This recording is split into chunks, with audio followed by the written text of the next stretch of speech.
Amendment to the Authorization and Oversight Plan of the Committee on Oversight and Government Reform, offered by Mr. Connolly of Virginia.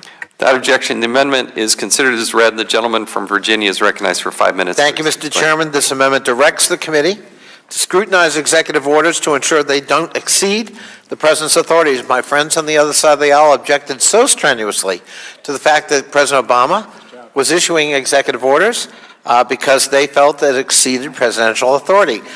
This would simply add it to our work plan to make sure this president doesn't make the mistakes my friends on the other side of the aisle claimed were being made by the previous administration. I think this is a simple, common sense amendment, and protecting the president from himself sometimes is a very important role of this committee. I think it's huge. I think you're going to love this amendment. It's very, very good. It's really going to make a big, big, big difference, and the people are going to love it. And it will help keep America great. So I yield back the balance of my time, which is 4 minutes and 11 seconds, hoping that it wins some votes.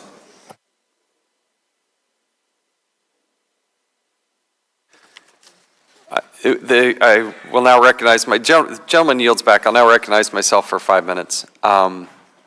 Speaker Ryan has made it clear that the committee and all other committees will perform their constitutional oversight duties. We have obviously a key duty, role, and responsibility. We have such broad jurisdiction. Other committees also have that and have to go through and need to go through a rigorous oversight as well. It is the intention of the committee to continue its oversight work just as we have, and the plan includes both, on a variety of different issues.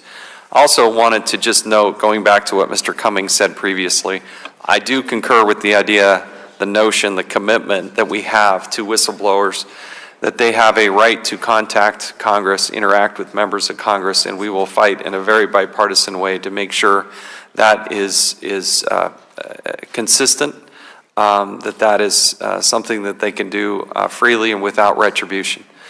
I would note for the members, we have a hearing tomorrow with the Inspectors General.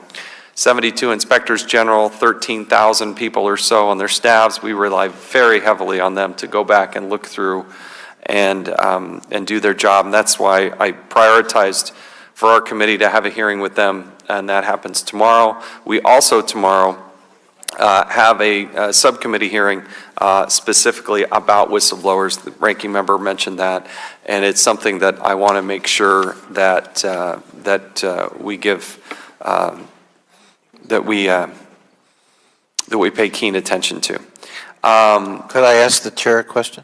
Yes, I will yield to the gentleman. Does this mean the chair is opposing my amendment? So, unfortunately, I am opposing the amendment.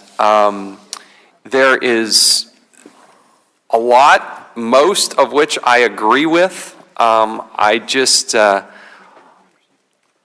it says that we will specifically look at this,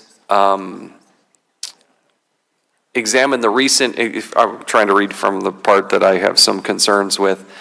I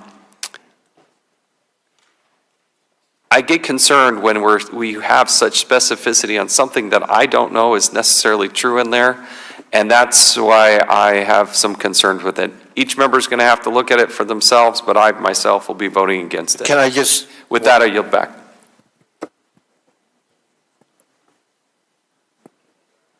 I've yielded back. I heard you. Mr. Cummings, if you seek recognition, you could yield to me. I recognize Mr. Cummings for 5 minutes. I yield to the gentleman. I thank the chair. I thank the ranking member. I thought the courtesy of yielding one more time might be in order, given the fact that I yielded back over 4 minutes of my time. The chairman claims to be concerned about excess wording. I'd be satisfied, I would say to the chairman, with a modification of the amendment so that it read, the committee will conduct oversight of executive branch directives and executive orders to ensure that they do not exceed their legal authority and that they adhere to the requirements of the U.S. Constitution and federal law, period. Will the gentleman yield? Well, I will certainly... Yes.